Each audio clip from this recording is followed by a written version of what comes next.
Você está no lugar certo, no lugar onde há uma grande probabilidade de milagres. Eu não sei o que você veio buscar aqui nessa noite, mas eu já quero te dizer que Deus vai te surpreender. Vira para a pessoa que está do seu lado e fala: Deus vai te surpreender. Amém? Pode se assentar em nome de Jesus. Glória a Deus. Lagoinha, boa noite. Para quem não me conhece, eu me chamo Michele, sou pastora, sirvo aqui na Lagoinha Barra Funda. E eu estou com a incumbência de ministrar a palavra para vocês nessa noite. Hoje é o nosso culto fé. E Deus tem uma porção para cada culto. A porção de hoje, ela não vai ser recebida, não pode ser recebida por aqueles que virão no domingo. A porção de hoje não foi recebida por quem veio no culto de terça-feira. A porção que Deus tem hoje é para você que está aqui. É para você que deixou de ir para sua casa. É para você que saiu cansado do seu trabalho. É para você que pegou ônibus. É para você que pegou o carro. É para você que veio com fome. É para você que veio muitas vezes sem tomar banho, mas está aqui para receber o que o Senhor tem em nome de Jesus. Por isso, eu tenho poucos minutos para ministrar a palavra. Eu peço que você não se distraia com nada. Sabemos que o diabo muitas vezes não consegue nos impedir de chegar, mas ele quer nos impedir de estar, de prestar atenção. Então, deixe o seu celular de lado e me dê o máximo da sua atenção. A palavra que eu quero compartilhar hoje, a mensagem, ela se baseia numa informação. Ela tem como base, tem como premissa o momento da história que nós estamos vivendo. Como cristãos, qual é o momento da história que nós estamos? E eu vou responder essa pergunta, mas antes eu vou precisar construir um raciocínio com você. De acordo com a Bíblia, esse livro que eu amo, a Bíblia que é o manual de vida deixado por Deus para os homens. Nós sabemos que Jesus, ele nasceu, Jesus, ele viveu, morreu, ressuscitou. Ele apareceu aos seus seguidores por 40 dias seguidos. E no final, posteriormente, ele foi elevado aos céus, como descreve Lucas em Atos 1, de 1 a 13. Acontece que quando Jesus estava sendo elevado aos céus, ali no Monte das Oliveiras, diante dos olhos dos seus discípulos, quando as nuvens encobrem o nosso Salvador, então a Bíblia diz que 2 homens de branco dão a seguinte mensagem para aqueles discípulos: Galileus, por que vocês estão olhando para o céu? Esse mesmo Jesus que dentre vocês foi elevado ao céu, voltará da mesma forma como o viram subir. E aqui nós recebemos a seguinte informação, que é confirmada em outras passagens pelo próprio Jesus, de que Jesus voltará. Queridos, haverá um momento em que toda a humanidade, aqueles que creem, aqueles que não creem, aqueles que você pregou e aceitaram a Jesus e aqueles que você pregou e que rejeitaram a Jesus, toda a humanidade verá a segunda vinda do nosso Senhor. O regresso de Cristo não é simplesmente um evento futuro, mas é uma promessa. É a maior de todas as promessas que nós temos agora. Sabe por quê? Porque quando eu digo para você que Jesus vai voltar, eu quero dizer que a boa obra que Ele começou, Ele vai concluir. Sabe por quê? Porque o nosso Deus não é um Deus que deixa nada pela metade. Ele começou uma obra de redenção na humanidade e Ele vai concluir. E o desfecho dessa obra é a sua volta. Vira para a pessoa que está ao seu lado e declara assim para ela: tudo que Deus começa, Ele termina. Tudo que Ele promete, Ele cumpre. Retomando a pergunta que eu fiz no começo dessa mensagem: qual é o momento da história que nós como igreja estamos vivendo? Nós estamos vivendo o período que antecede a volta de Jesus. Nós estamos com grande expectativa, aguardando o desfecho final da obra redentora. E muitas pessoas, esse tema, ele é objeto de muitos debates, porque as pessoas querem saber qual o dia e qual é a hora que Jesus vai voltar, mas a Bíblia diz no Evangelho de Mateus 24, que quanto ao dia do retorno de Jesus, nem os anjos, nem o próprio Filho, somente o Pai sabe. Então, ninguém, exceto Deus, sabe o dia que Jesus retornará. Mas a mesma Bíblia, também no Evangelho de Mateus, embora não nos traga a informação precisa e horário do retorno de Jesus, ela fala de eventos que antecederão a volta do nosso Senhor. Sinais como guerras, terremotos, nação contra nação, o amor de muitos se esfriando, pessoas sendo perseguidas por causa do Evangelho, pai matando filho, filho matando pai, irmão se levantando contra irmão. E isso, meus irmãos, se você ligar a TV agora, ou se você rodar o dedinho nas redes sociais, um caso desse você vai ver. Então, o que eu aprendo com estes sinais?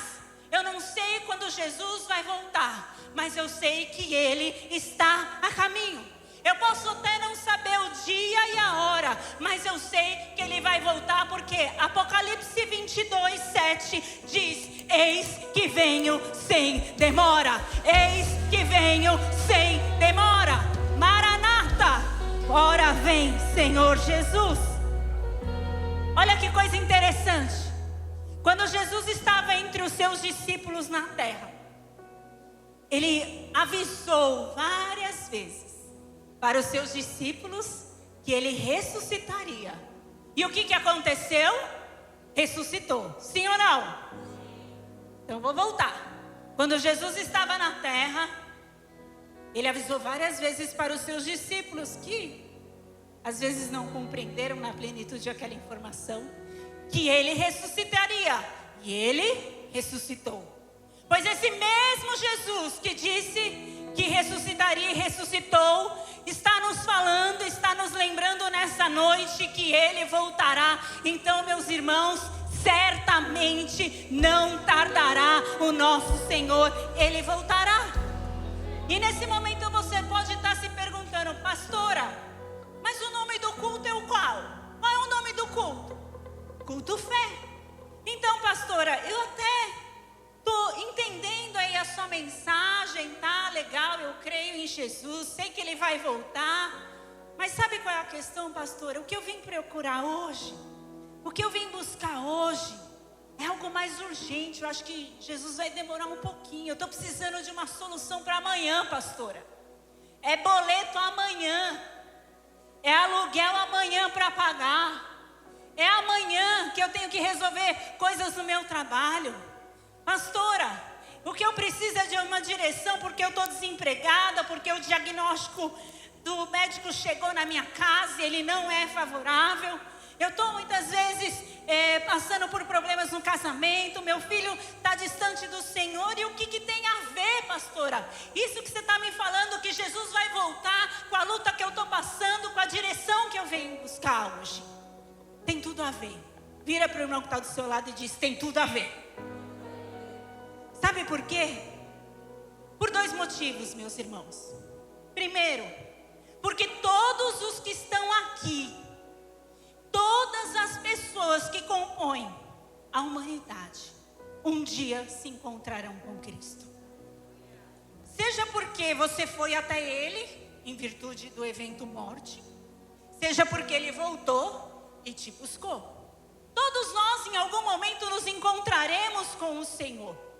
E o segundo motivo que essa mensagem é para você que está aqui na igreja, para você que está me assistindo pela internet, é que se eu aprender a aguardar o cumprimento da grande promessa, que é o retorno do meu Senhor e do meu Salvador, com certeza eu vou estar habilitado para aguardar o cumprimento de toda e qualquer outra promessa. Se você hoje colocar os seus ouvidos, disponibilizar os seus ouvidos para ouvir essa mensagem, você aprender a viver, a aguardar o retorno de Jesus da forma correta, que é uma promessa superior, você vai aprender a esperar a promessa do emprego, a promessa do casamento, a promessa da saúde, a promessa da salvação do seu marido, a promessa da libertação do seu filho, em nome de Jesus.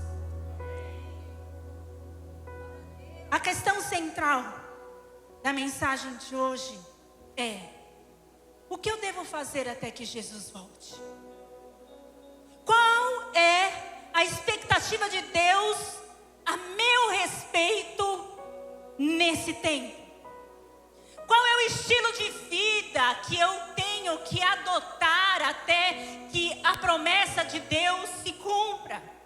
O que eu devo fazer enquanto eu estou aguardando o cumprimento de uma promessa? E a resposta está lá em Lucas 12:40. Queria pedir para a mídia colocar aqui, glória a Deus. Lucas, o evangelho escrito por Lucas, diz o seguinte: estejam também vocês preparados, porque o Filho do Homem virá numa hora em que não o esperam. O tema da mensagem de hoje é: prepare-se. Fala para a pessoa que está do seu lado: prepare-se.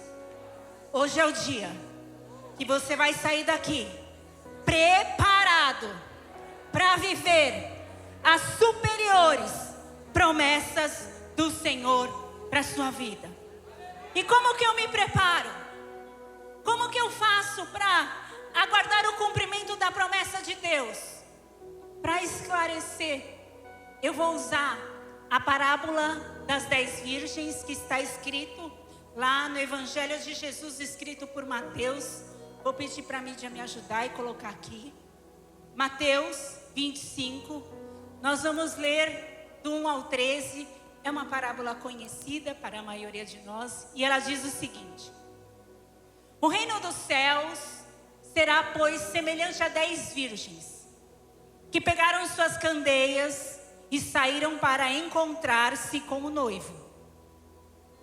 5 delas eram insensatas e 5 eram prudentes. As insensatas pegaram as suas candeias, mas não levaram óleo. As prudentes, porém, levaram óleo em vasilhas junto com as suas candeias. O noivo demorou a chegar, e todas ficaram com sono e adormeceram. À meia-noite ouviu-se um grito: o noivo se aproxima, saiam para encontrá-lo. Então todas as virgens acordaram e prepararam as suas candeias. As insensatas disseram às prudentes: deem-me um pouco do seu óleo, deem-nos um pouco do seu óleo, pois as nossas candeias estão se apagando. E elas responderam: não, pois pode ser que não haja o suficiente para nós e para vocês. Vão comprar o óleo para vocês. E saindo elas para comprar o óleo, chegou o noivo. As virgens que estavam preparadas entraram com ele para o banquete nupcial, e a porta foi fechada. Mais tarde vieram também as outras e disseram: Senhor, Senhor, abre a porta para nós. Mas ele respondeu: a verdade é que eu não as conheço.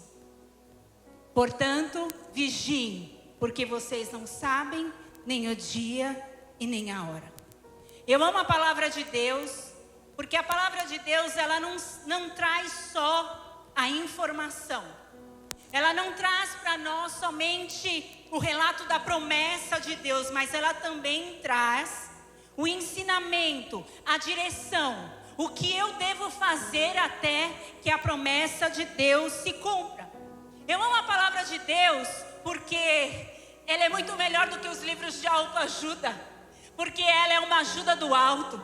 Muitos de nós temos gastado o nosso tempo procurando autoajuda. Meu irmão, você não pode se ajudar. O que você precisa para mudar a sua vida é a ajuda do alto, em nome de Jesus. E Jesus aqui, nesta parábola, ele utiliza a metáfora, uma figura de linguagem do casamento, para nos ensinar sobre a importância de nos preparar. Todo mundo aqui, em algum momento da sua vida, já foi a um casamento. Você que casou vai entender até um pouco melhor. Quem não casou, já profetizo que vai casar, já de quebra você já ganha aí essa promessa do Senhor.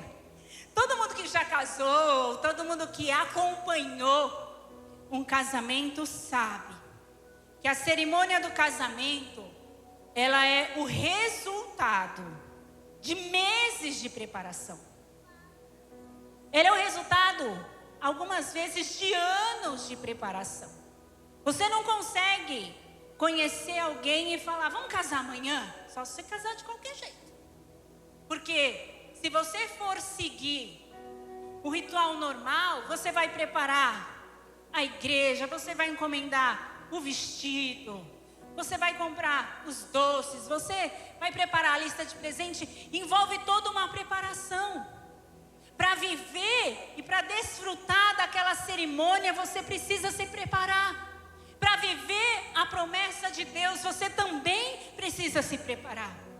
E o que essas mulheres nos ensinam? O que a parábola das 10 virgens nos ensina?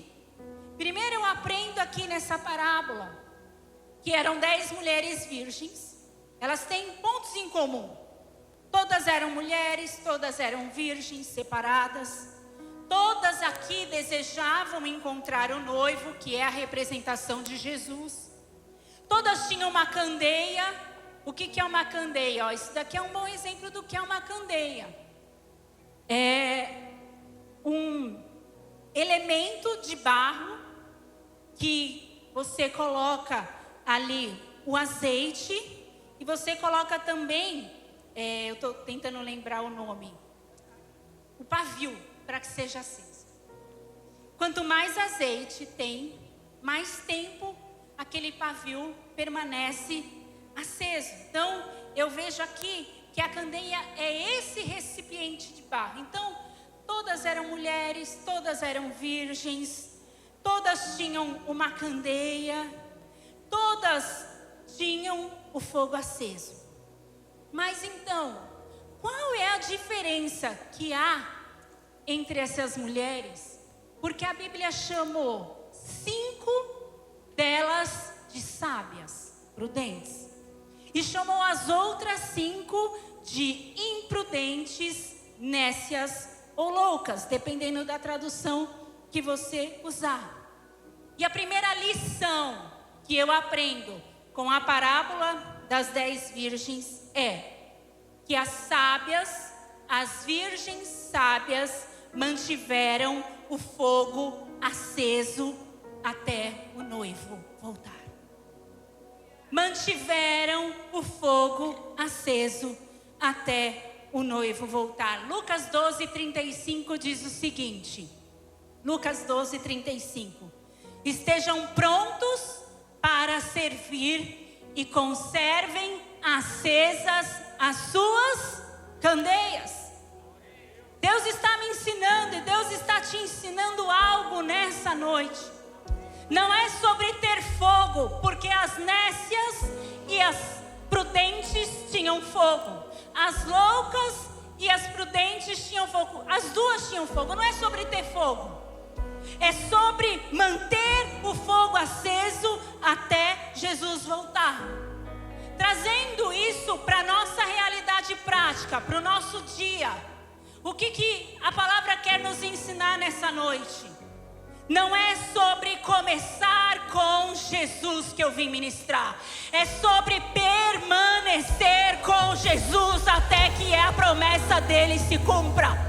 É sobre continuar com Jesus. É sobre queimar por Jesus. É sobre ser cheio do Espírito Santo de Deus até que a promessa dele se cumpra. Ter o Espírito Santo não é privilégio, meu irmão. De uns, o Espírito Santo, ele é o resultado, a habitação do Espírito Santo é o resultado daquele que crê. Se você crê, em Jesus você é uma habitação do Espírito Santo. Agora, ser cheio do Espírito Santo é outros 500. Ser cheio do Espírito Santo depende de você, não depende de Deus. Ser cheio do Espírito Santo depende de nós. E aqui eu aprendo que para manter o fogo aceso dá trabalho. Fala para a pessoa que está do seu lado: para manter um fogo aceso dá trabalho. Hoje, a gente não consegue mensurar muito esse trabalho, porque graças a Deus você liga o fogão com um botãozinho, acende a luz com o interruptor. Mas é legal quando você assiste aqueles programas de pessoas que ficam ali em florestas e você vê ali a luta do povo para acender o fogo. E o medo do povo que o fogo apague. Porque fogo é proteção, porque fogo nos dá visibilidade, a gente consegue enxergar, ser enxergado. O fogo é uma grande bênção. Mas o que eu preciso fazer na minha vida prática? O que eu preciso inserir no meu estilo de vida para que o fogo, para que a presença do Espírito Santo esteja na minha vida? E a primeira delas é a mais óbvia que você já ouviu. É a mais óbvia de todas. Oração. Repete comigo: oração. Olha só, Mateus 6:5 diz: quando vocês orarem. Não é que Jesus falou: o dia que dá tempo vocês vão orar. Não, quando vocês orarem. A expectativa de Deus é que enquanto você aguarda o cumprimento da grande promessa, ou das promessas que você tem para a sua vida pessoal, é que você esteja em oração. Orar é falar com Deus. Orar é se relacionar com Deus. Acontece que a oração, ela deve ser uma prática constante e não uma prática ocasional. Mas infelizmente, muitos de nós buscamos a Deus só nos momentos de emergência. A oração, que era o primeiro recurso, se torna o último recurso para muitos de nós. A pessoa só ora quando a notícia da doença chega. A pessoa só deixa para orar quando todas as demais tentativas falharam. A pessoa só dobra o joelho para orar quando a situação saiu do controle. E isso é um grande erro, sabe por quê? Porque oração deve ser um estilo de vida. Oração de hoje desenha o seu amanhã. O que você espera para o seu amanhã?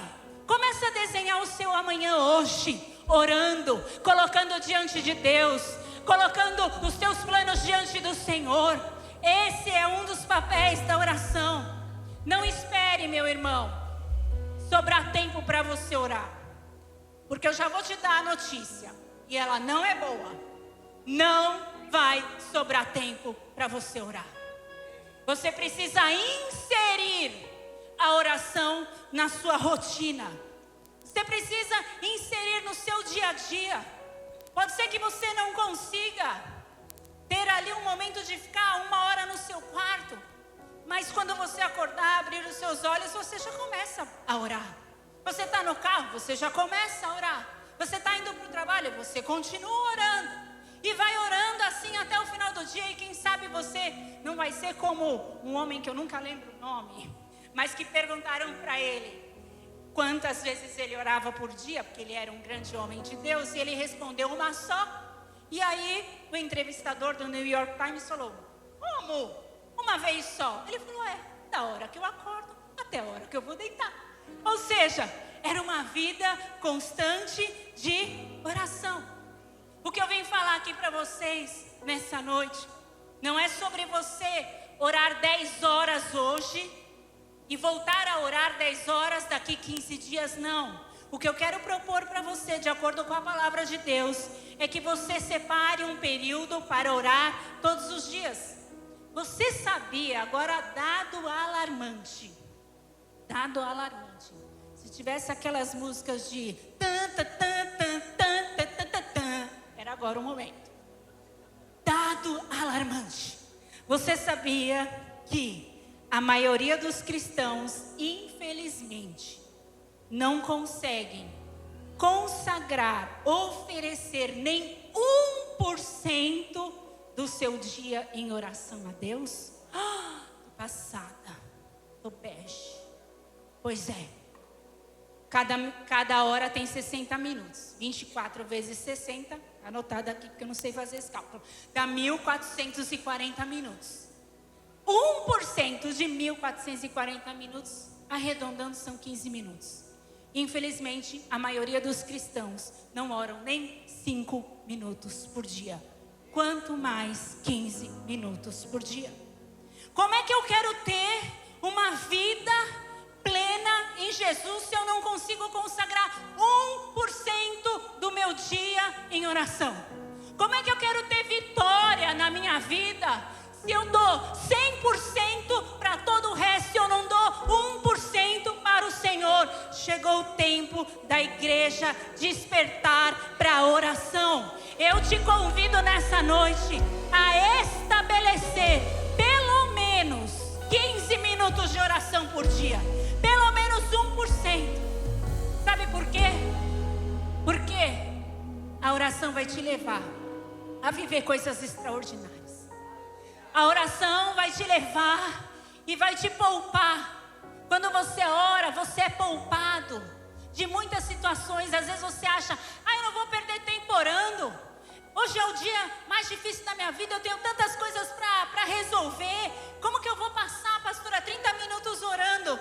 Quanto pior tiver a programação do seu dia, mais tempo em oração você precisa gastar. Sabe por quê? Porque quando você se enche de Deus, quando você se relaciona com Deus, aquilo que era um grande problema, você em oração recebe a revelação e você sai já com a vitória na mão. Lucas 21 diz: estejam sempre atentos e orem. Mas pastor, é uma luta orar. Seja bem-vindo ao clube. É uma luta orar para todo mundo, viu, irmãos? Se não é para alguém, no final do culto estarei ali para você orar por mim. Impor as mãos, né? E repreender qualquer coisa que tenha na minha vida. Porque é uma luta orar. É uma luta orar para o pastor, é uma luta orar para o bispo, é uma luta orar para o membro, é uma luta orar para o novo convertido. Por quê? Porque o diabo não quer que você ore. O diabo é o grande opositor da oração. Porque a oração me une a Deus e eu com Deus prevaleço contra o diabo. Então o diabo, ele vai fazer de tudo. Ele vai lançar todos os dardos, todas as situações para que você não consiga orar. E eu posso falar para você que os 5 primeiros minutos de oração são os mais terríveis. Porque quando você ora, você consegue ter um tempo ali, separar um tempo para orar. Não sei se acontece com vocês, talvez seja só comigo. Mas eu lembro de tudo que eu tenho para fazer. Roupa para lavar, roupa que ficou na máquina, não sei o que para passar, ligar para fulano, responder para ciclano, e-mail que chegou. A campainha toca, o telefone toca. É a vizinha que grita, é o outro que não sei o que, a criança que chora, é o cachorro que late. Porque os 5 minutos é uma oposição do diabo para ver se você consegue desistir. Existe uma frase que um dia, em um dos livros que eu li, eu aprendi, eu nunca mais esqueci. O diabo, ele trabalha fortemente para destruir a sua vida de oração. Sabe por quê? Porque se ele destruir a sua vida de oração, o resto você mesmo destrói. Eu vou repetir. Se o diabo conseguir destruir a sua vida de oração, o resto você mesmo destrói. Ele só fica ali assistindo a desgrameira toda, porque a gente mesmo destrói com o resto. Por isso, em nome de Jesus, comprometa-se hoje de coração. Infelizmente, nós temos muitas pessoas na igreja como um todo, não estou falando da Lagoinha, da Barra Funda, falando do corpo de Cristo como um todo, trabalhando para Deus, mas distantes da presença de Deus. Nós temos muitas pessoas cumprindo obrigações ministeriais, mas que perderam o amor pela presença. Mas em nome de Jesus eu vim hoje, revestida da autoridade do Senhor, declarar sobre a sua vida. Você que estava com a sua vida espiritual apagada, você que estava morto espiritualmente, você que não tinha mais vontade de orar, hoje o Espírito Santo vai renovar a tua vida de oração em nome de Jesus. Mantenha o fogo aceso. Mantenha o fogo aceso. A segunda disciplina espiritual que vai me manter cheio do Espírito Santo, que vai manter o fogo da minha candeia acesa, é o jejum. Repete comigo essa palavra, jejum. O jejum, tem gente que até tem medo de falar, né? Que vai que pega. O que é jejum? É me abster de alimentos, ou de água, durante um período. Eu tenho vários exemplos na Bíblia que falam sobre o jejum, que tiveram a disciplina espiritual do jejum. Moisés, Esther, Daniel, Jesus, Paulo, a igreja primitiva ali quando vai escolher os diáconos. E o que é o jejum, pastor? O jejum é a disciplina espiritual que vai silenciar a sua carne. Quando você está jejuando, você está falando para o rei chamado estômago que quem manda na sua vida não é ele. Alguém já ficou mal-humorado por causa de fome? Quando eu fico mal-humorada por causa de fome, o rei estômago está mandando na minha vida. Alguém já saiu correndo de um lugar porque queria comer? O rei estômago estava no governo da sua vida. Então, jejuar é silenciar a carne, é reposicionar a alma e as suas emoções e é fortalecer o seu espírito. Se o Senhor Jesus nos chamou para andarmos no Espírito, como diz a palavra do Senhor, eu preciso fortalecer o Espírito. Acontece que nós fortalecemos a alma, nós fortalecemos o corpo e o nosso Espírito está mirrado. E depois nós reclamamos da vida que nós temos. Mas o Senhor hoje nos chama para nos levantarmos para um tempo de jejum. Jejum não é para mudar Deus, jejum é para mudar você. Jejum não é para convencer Deus a dar aquilo que você pediu. Jejum é para que Deus assuma o governo da sua vida. Talvez nunca você vá jejuar 40 dias direto. Eu nunca jejuei, gente. O máximo que eu jejuei foi 3, quase parti para o Senhor. Era uma fome, era um negócio que eu falei, Jesus, é hoje que eu vou. Eis que estou à porta e bato. Me leva, Jesus. É uma fome que não estou aguentando. Pode ser que você nunca jejue 40 dias, como Moisés, como Jesus. Mas pode ser que o Espírito Santo está te chamando hoje a jejuar uma vez por semana. Se você vem todo culto de quinta, fica aí uma dica. Venha de jejum. Consagre a Deus a sua janta. Sabe por quê? Quando eu jejuo, num primeiro momento vem uma fome física, mas depois essa fome física ela é substituída por uma outra fome, uma fome de Deus. Nós precisamos ter fome de Deus. Em nome de Jesus, mantenha a sua chama acesa, pratique o jejum. Terceira disciplina espiritual. Para eu manter a chama acesa, para eu ser cheia do Espírito Santo, eu preciso ler a palavra de Deus. Gente, 3 tópicos muito óbvios. Ai, gente, Mas eu aprendi, não é de hoje, que o óbvio tem que ser dito. E que a maioria das pessoas caem no óbvio. Então por isso que eu estou falando do óbvio nessa noite. Josué 1:8, não deixe de falar as palavras dessa lei e de meditar nelas de dia e de noite, para que você cumpra fielmente tudo que nela está escrito. Só então os seus caminhos prosperarão e você será bem-sucedido. A Bíblia é a revelação de quem Deus é em todas as suas páginas. Então, se você não lê a Bíblia, meu irmão, você não vai saber nunca quem é Deus. Infelizmente, tem gente servindo a um Deus que não conhece. Porque gasta tempo servindo, mas não consegue gastar tempo lendo a palavra de Deus. Só que Deus veio mudar essa prática nessa noite.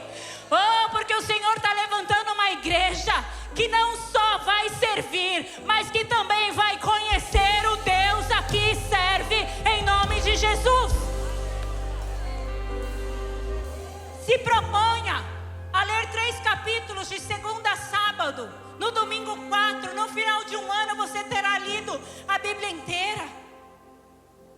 Irmãos, oração, jejum, leitura da palavra, tudo isso é desconfortável. Vai requerer, muitas vezes, um esforço. Mas nós aprendemos com aquelas virgens sábias, prudentes, que é necessário estar disposto a levar uma vasilha a mais de óleo, para que a minha chama se mantenha acesa. Qual é a diferença entre as virgens prudentes e as imprudentes? As prudentes, além de terem uma candeia na mão, na outra mão, elas estavam com uma vasilha cheia de óleo. Vocês já imaginaram um grupo de mulheres andando à noite numa rua escura, não havia eletricidade. Numa mão, uma candeia, na outra mão, uma vasilha cheia de azeite. Era algo confortável? Não. Mas o Senhor Jesus está nos chamando hoje para abandonar o lugar do conforto, para acharmos o lugar da presença, em nome de Jesus. Olha só, período sem oração, período sem jejum e período sem a leitura da palavra vão fazer com que o fogo apague. E eu quero te dar um conselho de amiga. É melhor você ter trabalho para manter o fogo aceso do que ter trabalho para reacender o fogo, porque é mais difícil. O que é mais difícil? Construir uma casa ou restaurar uma casa? Não é restaurar? Principalmente se você está morando dentro. Quem já fez reforma morando dentro? Só o sangue do cordeiro. Mas como é bom quando você constrói já do jeito que você quer. Pois é, manter o fogo aceso dá trabalho, mas é melhor do que ter trabalho para reacender o fogo. Indo agora para o final dessa palavra. Qual é o segundo ponto? Primeiro ponto, eu já falei. Práticas das disciplinas espirituais. Oração, jejum e leitura da palavra. Mas o que eu tenho que fazer a mais, pastora? Enquanto eu espero o cumprimento da promessa. O que a parábola das 10 virgens me ensinam? Elas me ensinam que as virgens sábias disseram não. Repete comigo, as virgens sábias disseram não. A palavra lá em Mateus, ela diz que as imprudentes, quando viram que o fogo delas estava apagando, o fogo da candeia delas estava se apagando, elas correram até as virgens sábias e pediram emprestado azeite, óleo. E a resposta que elas tiveram foi a seguinte: as sábias responderam para as loucas: não emprestaremos. Por quê? Pode ser que se nós emprestarmos, nós não vamos ter o suficiente, nem para nós e nem para vocês. Vão e comprem óleo. E o que eu aprendo aqui? Eu aprendo com as virgens sábias que os nãos são necessários na sua vida para que o fogo de Deus se mantenha aceso. Esteja preparado para dizer muitos nãos a partir de hoje. Esteja preparado a renunciar convites, a renunciar relacionamentos. Esteja preparado a quebrar com determinados convívios e amizades, porque você precisa preservar o lugar do teu relacionamento com Deus. Não são os sims que revelam qual é a sua prioridade, são os nãos que você fala que revelam qual é a sua prioridade. E eu declaro em nome de Jesus que nós, Igreja do Senhor, vamos falar a partir de hoje não para o pecado, não para a mentira, não para o engano, não para a inveja, não para tudo aquilo que nos rouba da presença do Senhor, em nome de Jesus. A segunda coisa que eu aprendo aqui é que óleo não se empresta. Vira para a pessoa maravilhosa que Jesus colocou do seu lado e fala para ela: óleo não se empresta. Desculpa. Óleo não se empresta. Óleo se compra. O Espírito Santo é gratuito. Mas ser cheio do Espírito Santo envolve uma busca. Óleo não se compra, porque óleo eu preciso gerar no secreto. Azeite, a unção de Deus, ela não é conquistada com uma imposição de mãos. O azeite e a unção do Senhor é conquistada com uma vida de devoção. Sabe o que está faltando na minha vida e na sua? É mais da unção de Deus. Sabe o que está faltando nos púlpitos da igreja? É fogo de Deus, é unção de Deus. Quanto mais fogo de Deus houver nos altares das igrejas, menos pessoas irão para o fogo do inferno. Nós precisamos do fogo de Deus na nossa vida, em nome de Jesus. Aleluia. Você pode terceirizar, eu já estou finalizando. Você pode terceirizar muita coisa, é uma bênção, gente. Você paga para alguém lavar sua roupa, você paga alguém para lavar, você paga alguém para trabalhar no seu lugar. Né? Se você tiver funcionário, é uma bênção terceirizar. Eu amo terceirizar. Meu sonho é chamar aquela mulher que arruma o armário, não sei o nome dela, mas se essa santa de Jerusalém estiver me ouvindo, vem até minha casa. Eis que vem sem demora, porque estou precisando. É uma bênção, terceirizar é uma bênção. Mas eu tenho uma notícia para você: relacionamento com Deus não se terceiriza. Não aceite ter um relacionamento de segunda mão com o Senhor. Não dependa da fé do outro, não dependa da unção do outro, não dependa do jejum do outro. Busque e compre o seu próprio óleo em nome de Jesus. E como é que terminou essa história? Como é que terminou essa parábola? As virgens sábias, prudentes, lindas e maravilhosas, aquelas que estavam preparadas, desfrutaram da presença do noivo e entraram para a cerimônia de casamento. Ou seja, aquele que se prepara enquanto espera, vive o cumprimento da promessa. Se você sair daqui para começar a se preparar, você vai fatalmente viver o cumprimento da sua promessa. Mas e as imprudentes, pastora?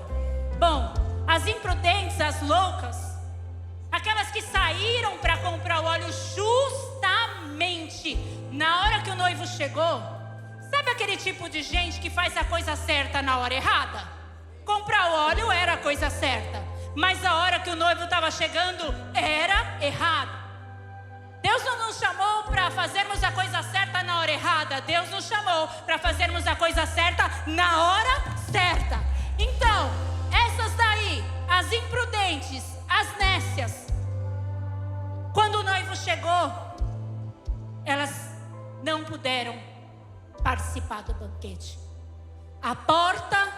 se fechou. O grande erro daquelas virgens e prudentes é que elas acharam que elas teriam outra oportunidade para se preparar.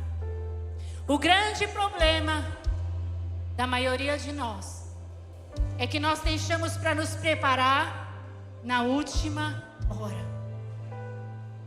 Amanhã eu oro, amanhã eu jejuo, amanhã eu entro num GC. Ai, amanhã eu começo a servir. Tá, pastora, pode meu nome aí na lista. Não. Amanhã eu começo a ler a Bíblia. Meu alerta para você hoje, igreja: não deixe para ter uma vida de oração, de jejum e de leitura da palavra e de renúncia quando Jesus apontar no céu. Não vai dar mais tempo. Não deixe para voltar para os caminhos do Senhor amanhã. Amanhã pode ser tarde demais. Não deixe para firmar um compromisso com Jesus amanhã. Amanhã pode ser tarde demais. A porta pode se fechar e você vai ficar de fora da promessa. Em nome de Jesus. O nosso Deus é o Deus de hoje. Então se comprometa hoje. Se levante hoje. Se posicione hoje. Vire um homem e uma mulher de Deus hoje. Em nome de Jesus. Em nome de Jesus. Nós vamos louvar ao Senhor. Em nome de Jesus. Eu já coloquei. Pode ficar de pé, igreja. As minhas vestes brancas. Estou só te esperando. Vem, vamos dançar.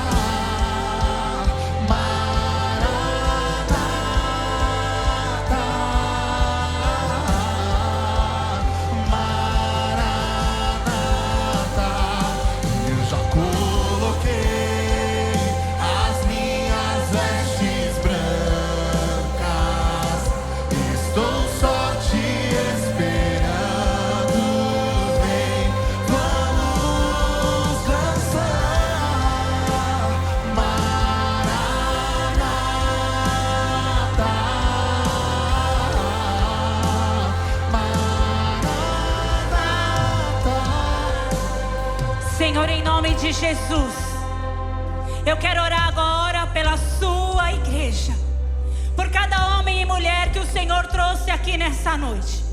Eu declaro em nome de Jesus que o novo tempo do Senhor chegou na sua vida. Eu declaro que tudo aquilo que estava morto, o lugar da adoração que estava abandonado, o altar que estava em cinzas, hoje recebe fogo de Deus. Hoje recebe fogo de Deus. Hoje recebe fogo de Deus. Você que nunca conseguiu orar com constância, você que nunca conseguiu jejuar, você que nunca conseguiu ler a palavra, eu declaro em nome de Jesus: o seu tempo é hoje, a hora é agora. A sua caldeia ficará acesa até o noivo voltar, em nome de Jesus. Que era lindo assim, o meu noivo esperado. Eu abro a minha casa, pode morar aqui. Tem fogo, tem fogo, tem fogo, tem fogo nos olhos. Eu não imaginava que era lindo assim, que era lindo assim. Meu noivo esperado, eu abro a minha casa, pode morar aqui. Eu já coloquei as minhas vestes brancas, estou só te esperando. Vem, vamos dançar. Maranata.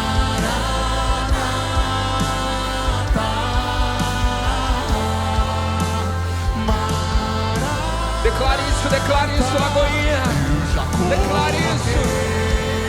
Oh, aleluia. Estamos só te esperando, Senhor. Estou só te esperando. Vem, vamos dançar.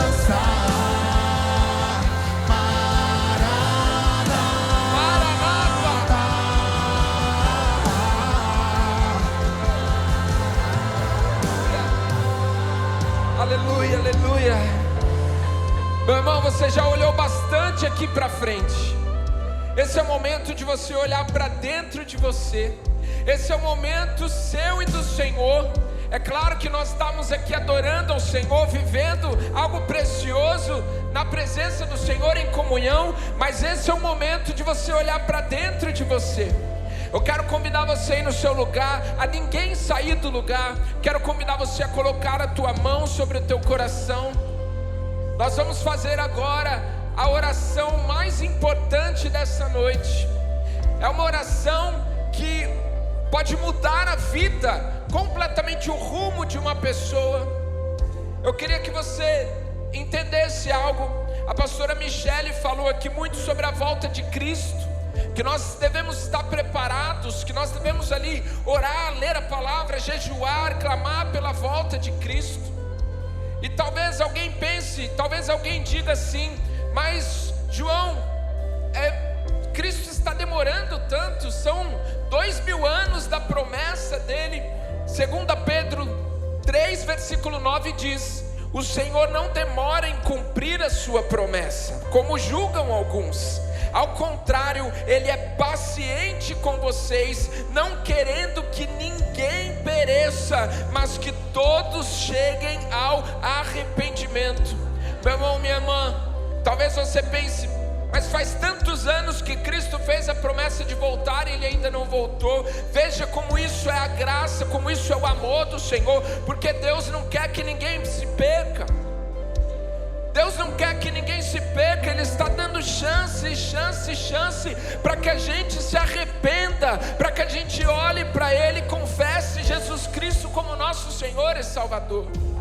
E aí céu ou inferno é simplesmente uma continuidade daquilo que nós já estamos vivendo, porque aquele que confessa Jesus como seu Senhor e Salvador já pode desfrutar aqui na terra de algo do céu. É uma continuidade, é uma decisão, é uma continuidade daquilo que um dia nós decidimos, escolhemos aqui em vida. Veja, o Senhor está dando essa oportunidade nessa noite novamente. O Senhor está à porta batendo, e aquele que abre a porta, o Senhor pode entrar e cear com você, um grande banquete de alegria. Você pode tomar uma decisão nessa noite, meu irmão, dizer um sim para Jesus Cristo, dizer um sim para aquilo que Ele fez naquela cruz. Está te oferecendo de graça, de graça. Você não precisa pagar nada, você só precisa abrir o coração e falar assim: eu aceito, eu recebo o que o Senhor fez por mim naquela cruz. Quando o Senhor tomou o meu lugar, derramou aquele sangue, morreu a morte que era minha, e me deu vida, me deu uma presença que habita em mim, me permitiu viver um novo tempo, uma nova estação na minha vida. O Senhor tem esse convite para você nessa noite. E é muito fácil você aceitar esse convite e responder esse convite. Basta você dizer algumas palavras agora em oração. Quero convidar todos aqui, em voz alta, você fazer uma oração comigo, com a sua mão sobre o seu coração. A sinceridade é só você que pode colocar. Ore assim comigo, diga: Senhor Jesus, Senhor Jesus, nessa noite eu entrego a Ti a minha vida. Eu entrego a Ti o meu passado, o meu presente, o meu futuro em Tuas mãos. Diga assim: eu confesso Jesus Cristo como meu Senhor e Salvador da minha vida. Escreve o meu nome no livro da vida com Teu sangue, para que jamais se apague. Diga comigo: e eu, que estava frio, que estava distante, enfraquecido, nessa noite eu volto aos Teus caminhos. Eu te peço, me receba com os Teus braços de amor e me permita novamente ser chamado de Teu filho. Eu me arrependo dos meus pecados e eu quero dedicar a minha vida ao Senhor, em nome de Jesus. Diga: em nome de Jesus. Amém. Amém, meu irmão, minha irmã. Não sei se você entendeu essa oração. É uma oração poderosa. Nesse momento, pessoas estão sendo transportadas das trevas para a luz, de uma vida de pecado, de uma vida de problema, para uma vida agora na presença do Senhor. Oh, meu irmão, minha irmã, eu quero fazer uma pergunta para você. Permaneça de olhos fechados aí no seu lugar, para que ninguém se constranja. Mas quando eu contar até 3, aqueles que nessa noite fizeram essa oração com sinceridade, você sabe que você confessou Jesus Cristo como seu Senhor e Salvador, ou você que se reconciliou com Ele, você vai fazer um sinal com a sua mão. Você vai levantar a sua mão e ficar com ela estendida, porque eu quero abençoar a sua vida. Esse sinal não é para uma igreja, não é para um pastor. Esse sinal é para Jesus Cristo, que está te dando essa oportunidade de reconciliar, está te dando vida nessa noite, em nome de Jesus. Amém? Vamos lá, quando eu contar até 3, faça um sinal com a sua mão, você que orou com sinceridade, e seja bem-vindo a um novo tempo sobre a tua vida, em nome de Jesus. Vamos lá, 1, 2, 3, faça um sinal com a sua mão, faça um sinal com a sua mão. Faça sinal com a sua mão. Seja bem-vindo a um novo tempo sobre a tua vida. Deus te abençoe. Deus te abençoe. Deus te abençoe. Deus te abençoe. Vamos fazer o seguinte: você que ergueu a sua mão, vem correndo aqui na frente. Deixa eu orar por você. Nós vamos encerrar este culto, mas vamos encerrar fazendo essa oração pela tua vida. Esse é o tempo do Senhor sobre a sua vida. É uma nova estação sobre você. Venha pra cá. Você que estendeu a sua mão, venha correndo, venha. Pode morar aqui, pode morar aqui. Tem fogo nos olhos, eu não imaginava que era lindo assim, que era lindo assim. Meu noivo esperado, eu abro a minha casa. Pode morar aqui, pode morar aqui. Aleluia. Lagoinha, vamos estender as suas mãos sobre esses irmãos aqui. Vamos declarar palavras de bênção sobre eles. Oh Senhor, pedimos ao Senhor, Pai, que a partir dessa noite, Senhor, cada irmão, cada irmã que tomou essa decisão, que deu esse passo de fé nessa noite, eles possam ver um novo tempo se iniciando sobre a sua vida. Eles possam perceber, Senhor, que o passado ficou para trás, que as coisas velhas já passaram, eis que tudo se fez novo. O Senhor é o Deus que tem novidade de vida. O Senhor tem novidades para derramar sobre a vida dos meus irmãos. Que eles percebam que eles não estão mais sozinhos, mas que a presença do Senhor os acompanha, a presença do Senhor os completa, a presença do Senhor traz sentido, meu Deus. Abençoa estes irmãos, que eles possam, Senhor, dizer, Senhor Jesus, com alegria, que aquele passado realmente ficou para trás, agora a alegria do Senhor toma conta do seu coração. Oh Senhor, perdoa os pecados, perdoa o passado, Senhor, e dá um novo tempo, uma nova vida, em nome de Jesus. Nós declaramos bênção sobre a vida deles, em nome de Jesus. Você pode celebrar no seu lugar, igreja.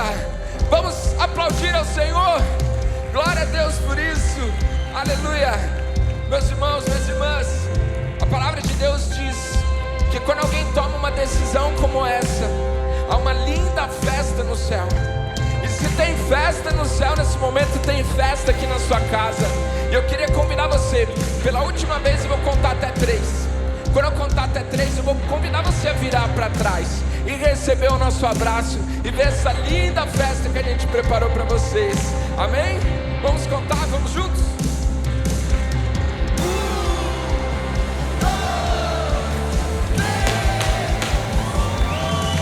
Obrigado por assistir esse vídeo até o final. Se essa mensagem falou com você, não esqueça de deixar o seu like no vídeo, de se inscrever no canal e de compartilhar com pelo menos 10 amigos. A gente deixou aqui do lado algumas sugestões também que podem edificar a sua vida. Muito obrigado, Deus abençoe e até o próximo vídeo.